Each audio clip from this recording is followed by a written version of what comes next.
నమస్కారం. వేదముద్ర న్యూమరాలజీకి స్వాగతం.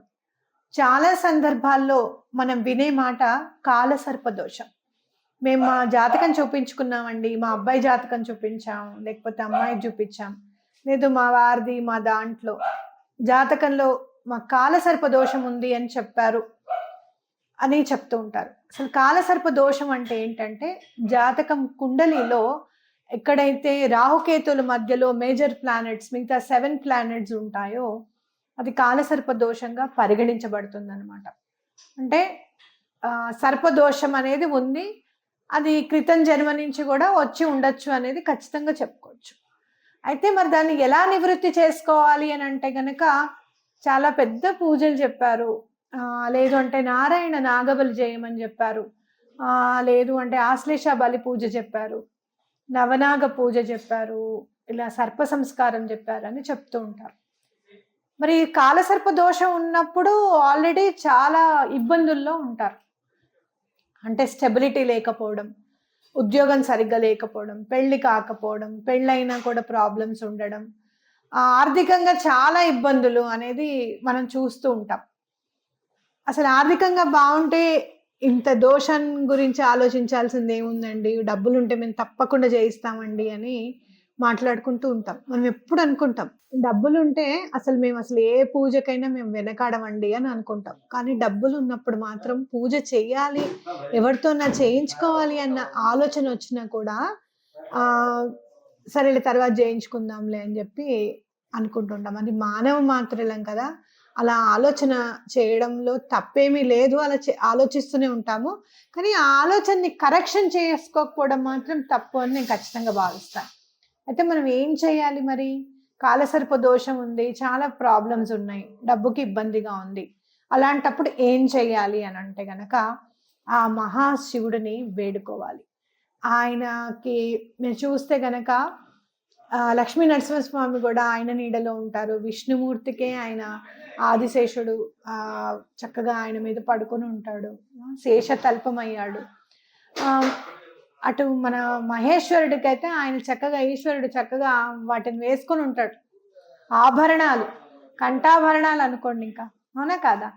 మరి ఆయన మాట తప్పకుండా వింటాయి.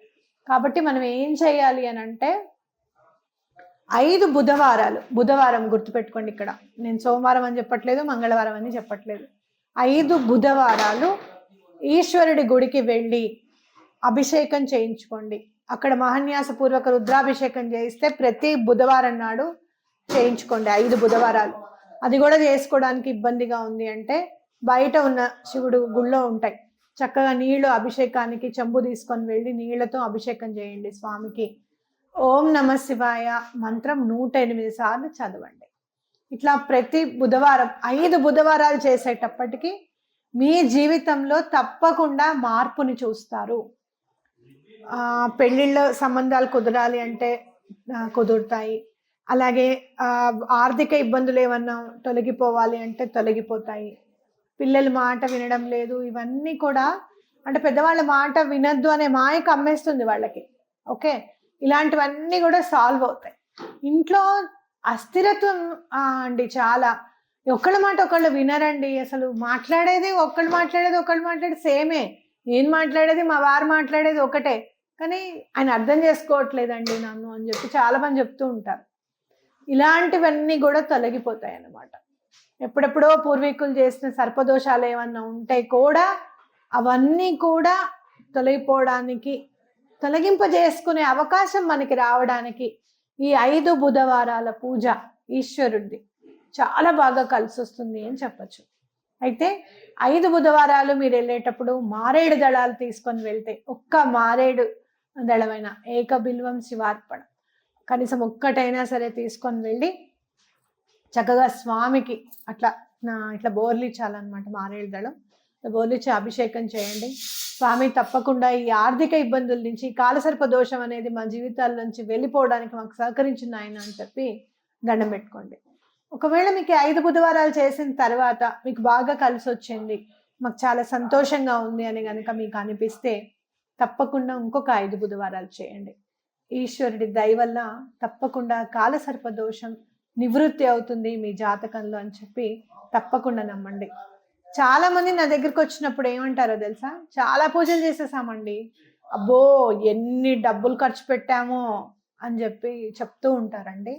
అయితే ఒక్కటి గుర్తుపెట్టుకో, తాళం వేసి ఉంది, ఇన్ని తాళం చేతులు ఒక గుత్తి మొత్తం ఉందండి, ఫస్ట్దే రావాలని ఏం లేదు. అవునా? ఎన్ని తాళాలు ఉన్నాయో అన్నీ ఉపయోగించాలి కదా. అవునా కదా? చాలా ట్రై చేసామండి అని అంటే ఎట్లా? అవునా? ఈ తాళంతో ఓపెన్ అయ్యేటట్టు చేయను అని దండం పెట్టుకోవడం తప్ప మనం ఏం చేయగలం చెప్పండి. కర్మ ఎంత ఉందో అంత పరిపక్వం అవ్వాలి. అయితే అది తొందరగా పరిపక్వం అవ్వడానికి గురువు అనుగ్రహం కూడా చక్కగా తోడ్పడుతుంది. ఆ దత్తాత్రేయ స్వామికి కూడా దండం పెట్టుకోండి.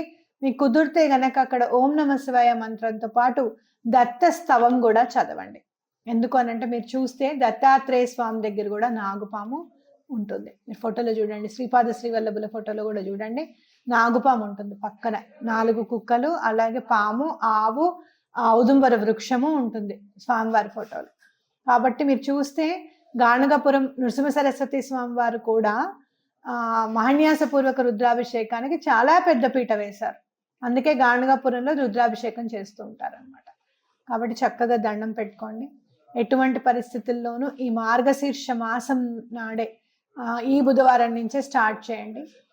తప్పకుండా మీకు ఈ కాలసర్పదోషం అనేది మీ జాతకం నుంచి వెళ్ళిపోతుంది. అలాగే ఈశ్వరానుగ్రహం తప్పకుండా మనందరికీ కలుగుతుంది అని నమ్ముతూ ఉంటాను. మీ శ్రవంతి.